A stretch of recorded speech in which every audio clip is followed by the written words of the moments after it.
Doctor Baba Saheb Ambedkar open university.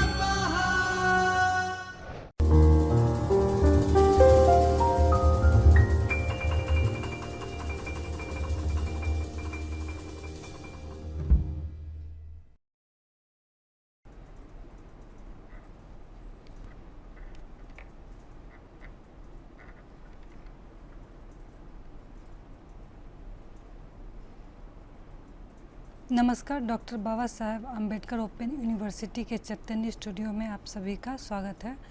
मैं Neetu Singh, assistant professor in special education.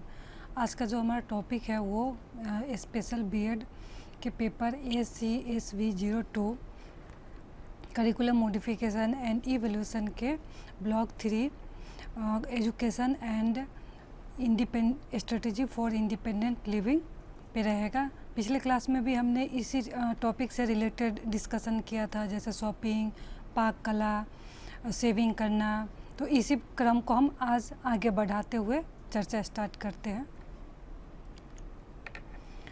आज का जो हमारा है वो है पैसे की पहचान।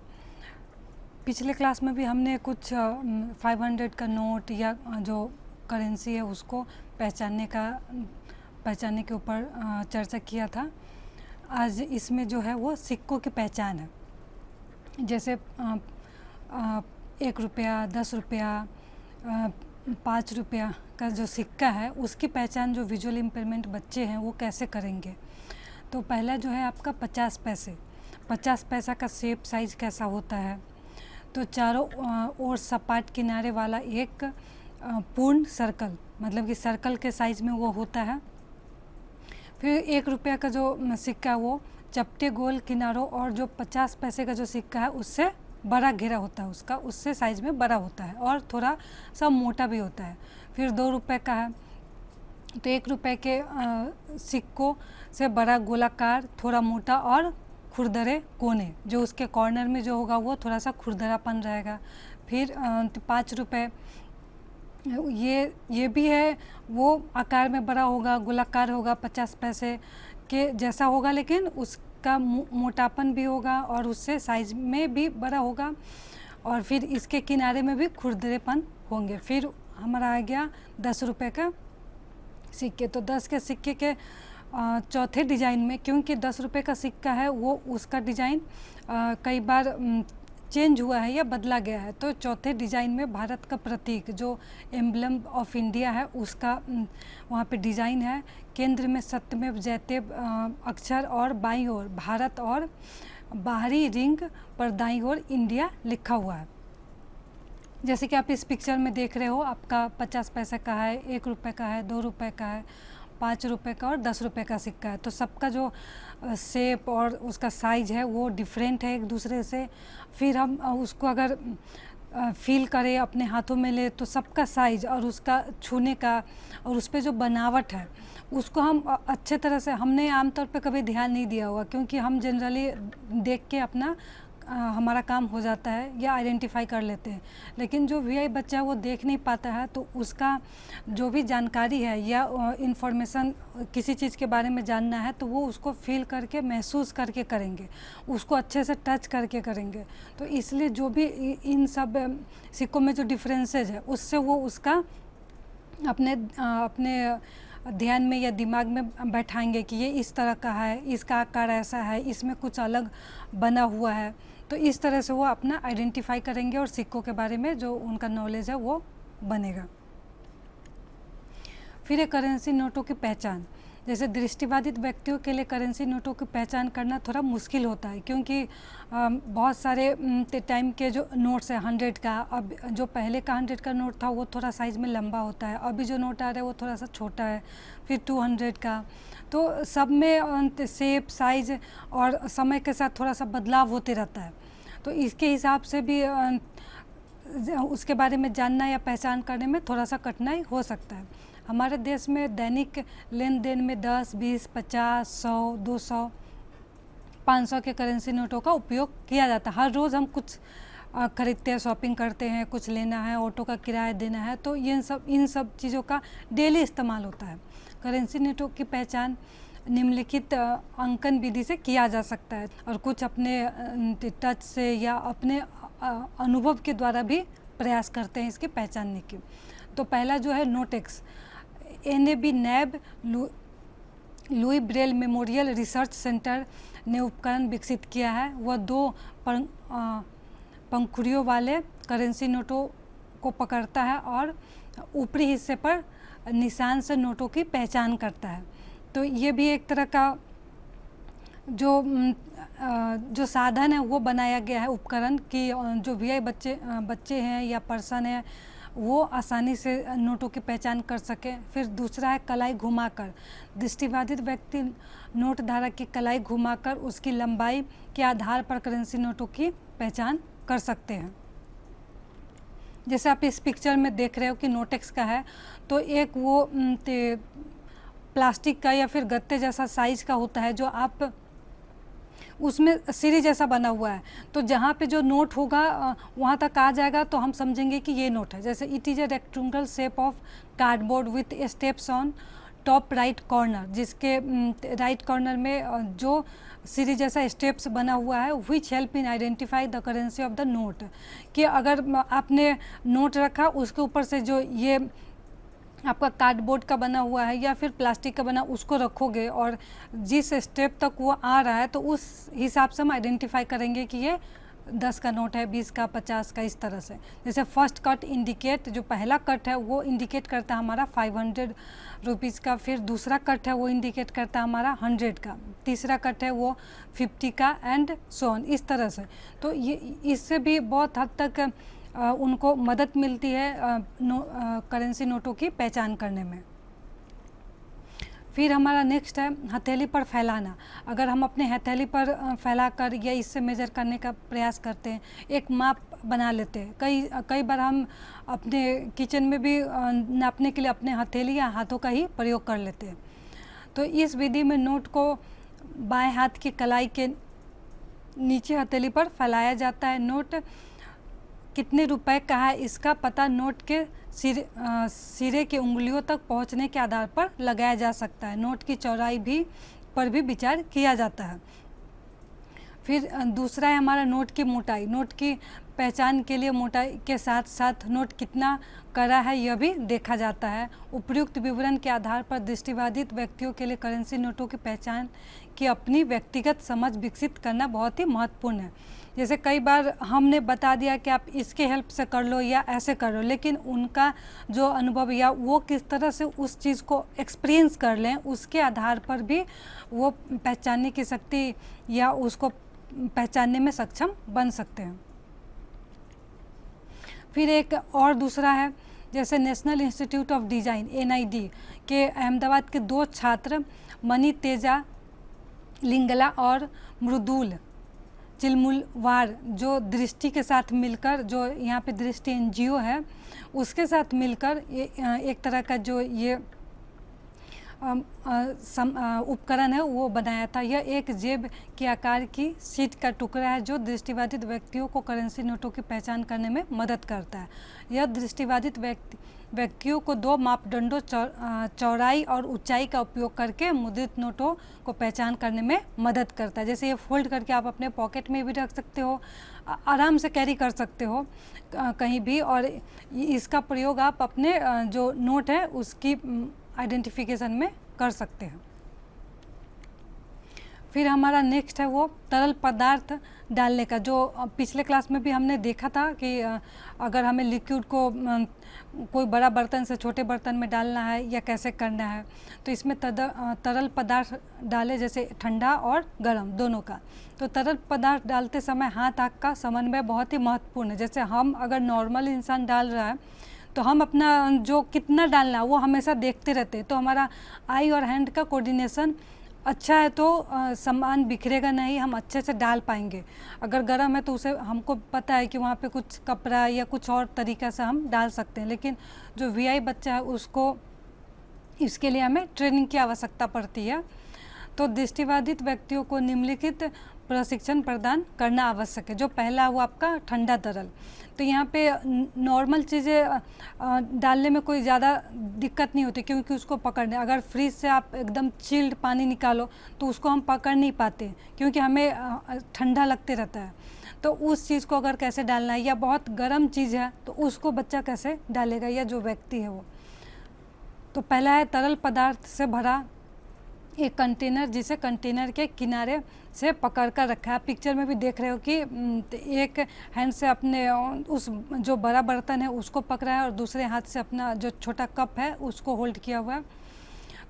सबसे पहले ऊपरी किनारे पर पहली उंगली रखा, वो पकड़ भी ऊपर से ही पकड़ के ऊपर से ही रखा है कि आप उसमें डालो तो जो सामान है वो ऊपर की तरफ आएगा, तो आपके फिंगर में टच भी होगा, तो आपको पता चलेगा कि वहाँ तक वो जो लिक्विड है, जो चीज़ भी आप डाल रहे हो, शरबत है या चिल्ड वाटर है, तो वो वहाँ तक आ चुका है।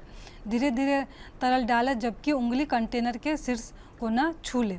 जो आपने ऊपर से उसको पकड़ के रखा है वहाँ तक वो सामान लिक्विड आ गया है, तो आपका कप भरने वाला हम लोग एक अंदाज़ा बनाते हैं कि यहाँ तक ही हमको डालना है। तो उसी तरह से जो वीआई पर्सन है या स्टूडेंट है, बच्चा है, तो वो एक अपना अंदाज़ बनाते हैं कि यहाँ तक हमको रखना है। इससे अगर ऊपर गया तो वो गिरने का, फैलने का कारण हो सकता है।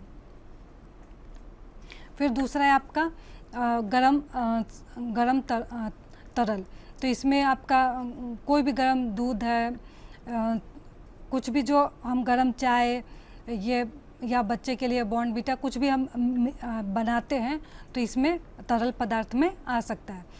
तो इसमें चाय का उदाहरण दिया हुआ है।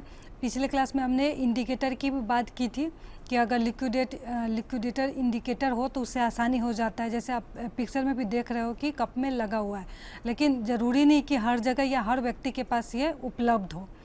तो भरे हुए पात्र के पास कप रखना, पहली उंगली को कप के ऊपरी किनारे पर रखें, कप के ऊपर रखी उंगली में गर्म का एहसास महसूस होता है हमें कि वहाँ तक आ चुका है। कप के बाहरी हिस्से भी गर्म हो जाते हैं, तो उसको अगर पूरा गर्म हो चुका है तो आपको होल्ड करना भी सिखाना है कि आपको कैसे पकड़ोगे कि आपको जले ना। जब कप का वज़न अलग अलग होता है, अब वज़न के हिसाब से भी हम डालने का बता सकते हैं। अगर खाली कप है या ग्लास है, कोई भी कंटेनर, तो उसका वज़न कैसा है, अगर हमने भर दिया है तो उसका वज़न कैसा होगा, अगर उसमें हाफ फिल ही किया है, आधा ही रखा है, तो उसका वज़न कैसा होगा। तो इससे भी हम डालने का जो कितना डालना है या कैसे डालना है, या कप खाली है कि भरा हुआ है, वो हम बता सकते हैं। यह जान ले कि कप भर गया है जब कप के शीर्ष किनारे तक भरने की ध्वनि में परिवर्तित होता है। और फिर हम आवाज़ से भी पहचान सकते हैं। जब भी आप उसमें खाली बर्तन में कुछ डालते हो तो उसका साउंड अलग होता है। ये अलग बात है कि हम लोग ज़्यादा साउंड पे ध्यान नहीं देते, क्योंकि हमें देख के ही पता चलता है। लेकिन अगर छोटी चीज़ें अगर हम नोटिस करें, तो जैसे एकदम शांत का वातावरण हो तो घर में जो घड़ी टंगी हुई है टिक टिक करती है, उसका भी हमें साउंड पता चलता है। लेकिन जब नॉर्मली हम लोग व्यस्त हैं दिन के टाइम, हमें पता नहीं चलता है। तो उसी तरह अगर हम साउंड के हिसाब से भी चाहे तो उसमें कितना हम डाल रहे हैं, कहाँ तक आ गया है, वो हम पता कर सकते हैं।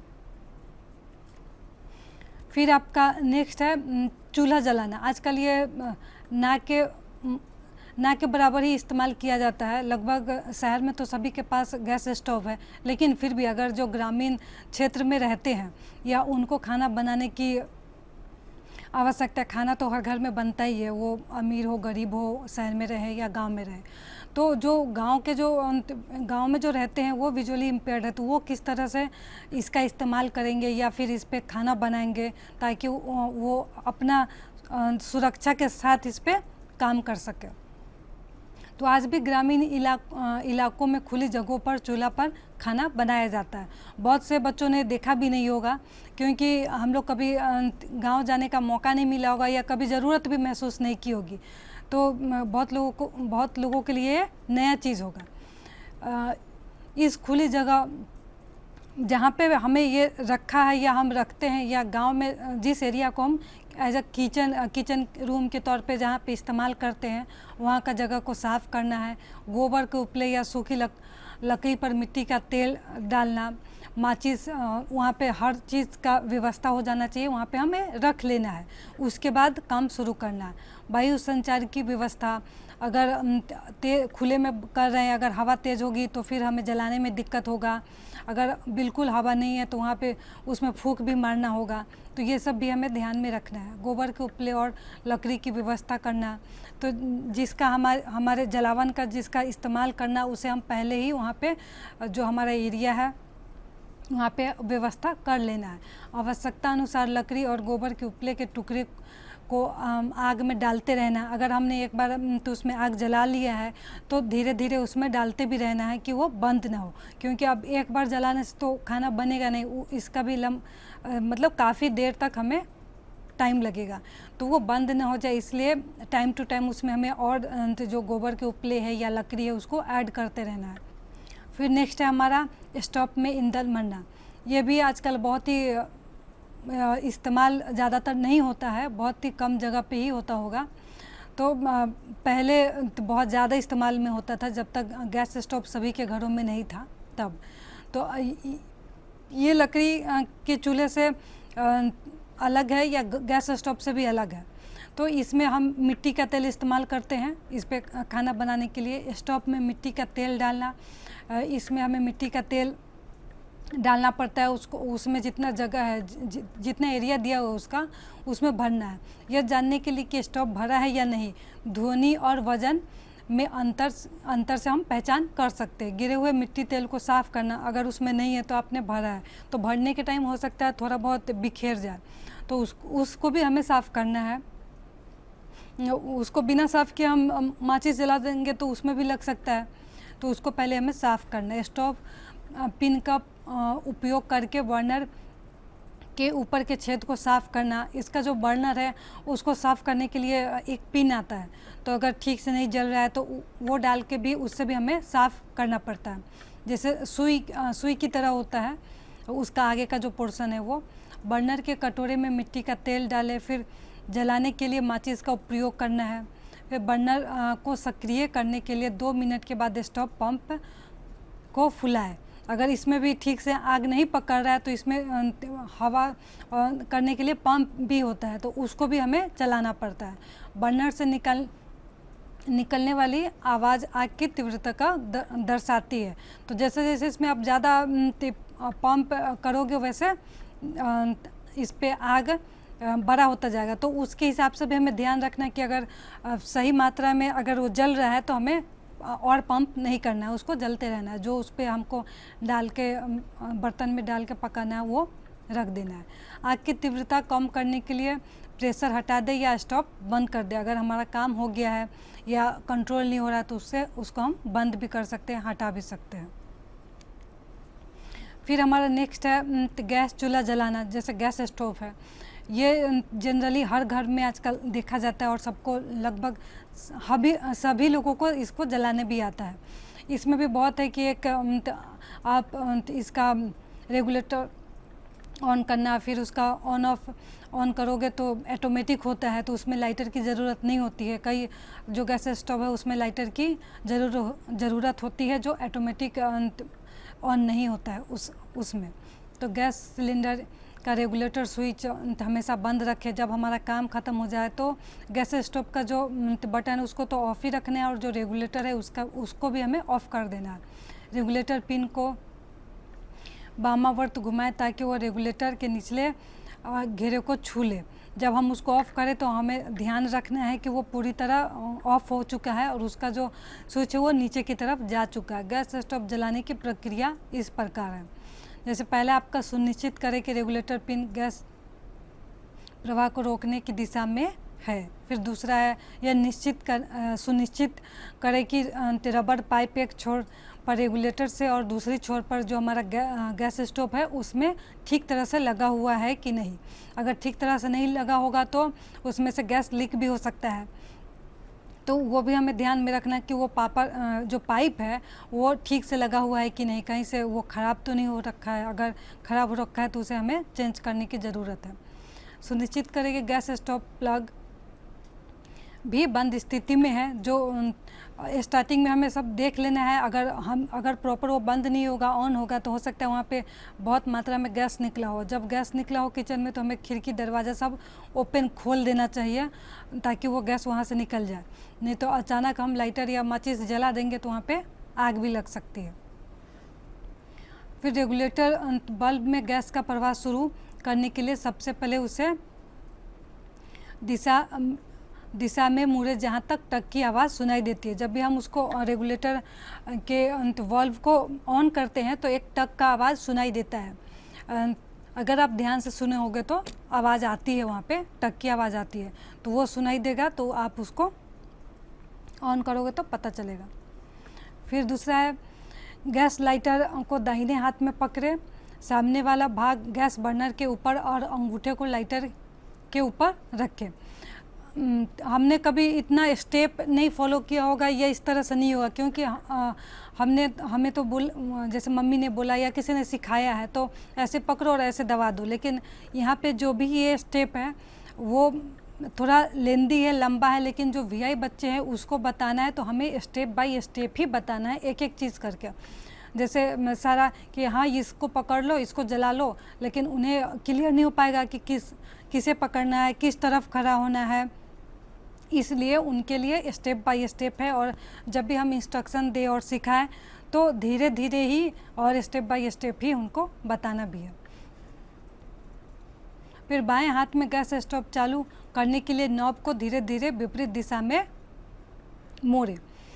फिर साथ ही प्रकाश का बिंदु ऐसा दिखना चाहिए मानो उसे दाहिने हाथ के अंगूठे से छुआ जा रहा हो। जब वो उस पर आग निकलेगा या वो जलना शुरू होगा। गैस जल रही है या नहीं यह जांचने के लिए बाएं हाथ को गैस बर्नर से थोड़ा ऊपर ले जाए। अगर आप हल्का सा ऐसे करके पास ले जाके महसूस करना चाहोगे, पूरा उसके ऊपर ही नहीं रखना है, हल्का सा भी पास ले जाओगे तो आपको गर्म जैसा एहसास होगा। जैसे ही गैस जलने लगेगी तो आवाज़ आएगी। यहाँ पे भी जब भी आप लाइटर जलाते हैं और उसमें से जब आग आता है तो उस टाइम भी आवाज़ आती है। अगर अभी कभी ऐसा एक्सपीरियंस नहीं किया होगा तो अब आप करके देखना तो आपको पता चलेगा। फिर नेक्स्ट है हमारा गैस स्टोव बंद करने के लिए। ऑन तो कर दिया तो अब बंद करने की भी बारी है। दाहिने हाथ से गैस स्टोव की नॉब को क्लॉकवाइज नीचे करें, अंत तक रोल करें। उसको पूरा ही हमें रोल करना है, यह देखने के लिए कि लौ बुझ गई है या नहीं। बाएं हाथ को बर्नर से थोड़ा करीब ले जाए और सुनिश्चित करें। रेगुलेटर को ऊपर से पकड़ते समय उसके नॉब को क्लॉकवाइज घुमाएं जब तक कि टक की ध्वनि सुनाई न दे। फिर उसको हमें ऑफ करना है, तो वो भी हमें ध्यान कई बार लिखा हुआ भी रहता है लो, ऑफ, ऑन, तो लेकिन वो हम देख सकते हैं, लेकिन जो वीआई बच्चा है वो नहीं देख पा रहा है, या लो विजन बच्चा है तो वो कई बार देख सकते हैं। तो उसके हिसाब से भी हमें हर बच्चे की कंडीशन या स्थिति अलग अलग होती है, तो उनके हिसाब से हमें उनके स्तर तक जाके हमें सिखाना है। फिर नेक्स्ट है हमारा भोजन करना। पिछले क्लास में भी हमने भोजन परोसने का बताया था, डिस्कस किया था कि हमेशा उनको प्लेट में क्लॉकवाइज ही देना चाहिए।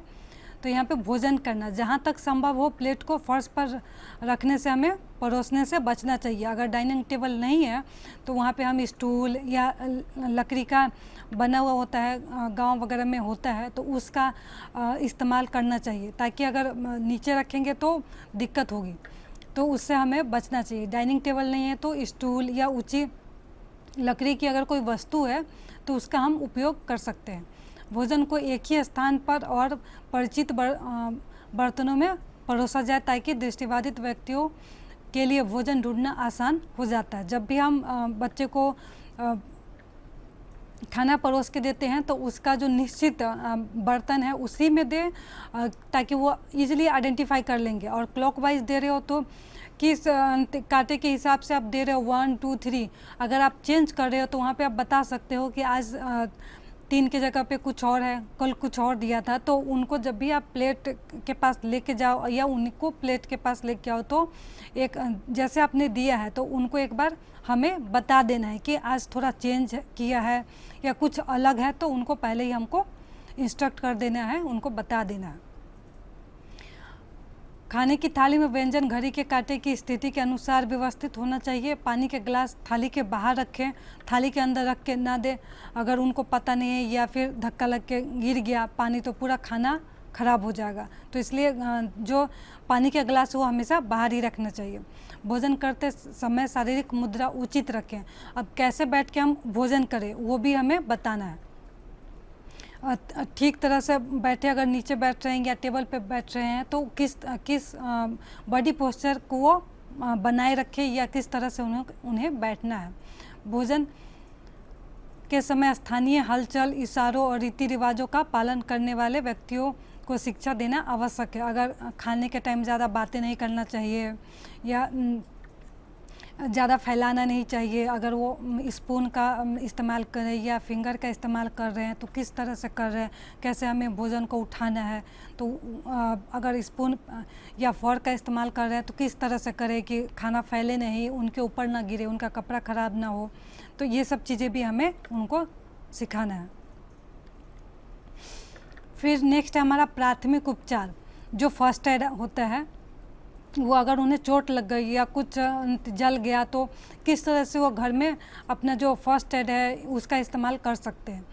पहला जो आपका है, किसी घायल या अचानक बीमार व्यक्ति को अस्पताल ले जाने से पहले दी जाने वाली उपचार को प्राथमिक चिकित्सा कहते हैं।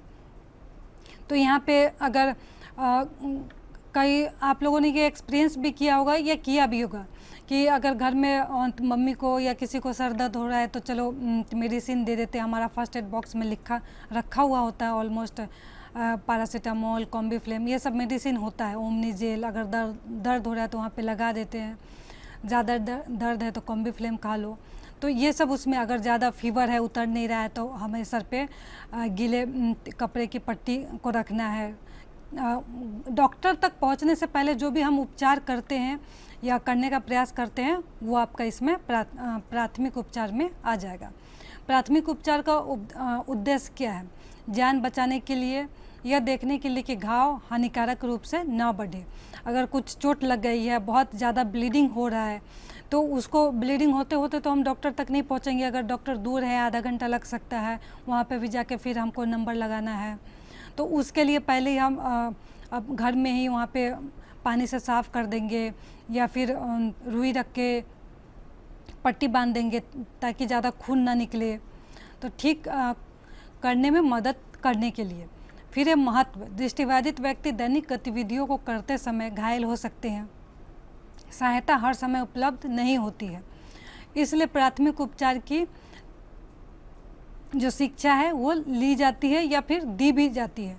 वो तुरंत कार्रवाई कर सकेगा और स्थिति को बिगड़ने से रोक सकेगा। जैसे आप इस पिक्चर में देख रहे हो, जैसे वो चाय डालते समय हाथ पे गिर गया तो उसको हमें कैसे करना है। अगर हाथ पे गिर गया है तो फटाक से हमको हाथ को ठंडे पानी में वहाँ से हटा के पहले हमको हाथ को अपने ठंडे पानी में 20 मिनट तक जो पानी बह रहा है उसमें रखना है। उसके बाद 20 मिनट के बाद ही उस पर कोई क्रीम है जो जले पे हम लगा सकते हैं या फिर आप अपने डॉक्टर से भी कंसल्ट कर सकते हो, तो उसका हम इस्तेमाल कर सकते हैं। अब उबल के गिर गया तो हमें गैस भी ऑफ़ करना है। ऑन हड़बड़ाहट में ये ना देखें कि हमने ऑफ़ करना छोड़ दिया है। फिर बच्चे को एक वहाँ से ले जाके पानी करने के बाद उसको हमें शांति से बैठाना भी है, कहीं उसको ज़्यादा दर्द तो नहीं हो रहा है। तो ये सब चीज़ें भी हमें देखना है। फिर प्राथमिक चिकित्सा बॉक्स, जैसे फर्स्ट एड बॉक्स में क्या क्या होना चाहिए आमतौर पर आप लोगों को पता होगा, फिर भी एक बार, जैसे फर्स्ट एड बॉक्स में कॉटन होना चाहिए, डिटॉल, सीजर। अब इस सीजर से हम सब कुछ नहीं, इसके लिए हम अलग ही रखते हैं जिसमें गंदा ना हो, साफ़ हो। और तो इसके लिए हम सिर्फ फर्स्ट एड के लिए ही वो जो कैंची है वो इस्तेमाल करते हैं। तो इसमें आपका थर्मामीटर है टेम्परेचर के लिए, अगर किसी को फीवर आ रहा है तो पैरासीटामोल, कॉम्बिफ्लेन, ओमनी जेल अगर दर्द हो रहा है तो ये सब चीज़ें हम जो आमतौर पर सभी घरों में होता है। ओआरएस है, अगर डिसेंट्री हो गया है तो ये भी हम दे सकते हैं। ग्लूकोन डी है तो ये सब हम उसमें आराम से रख सकते हैं और सभी के घर में होगा भी।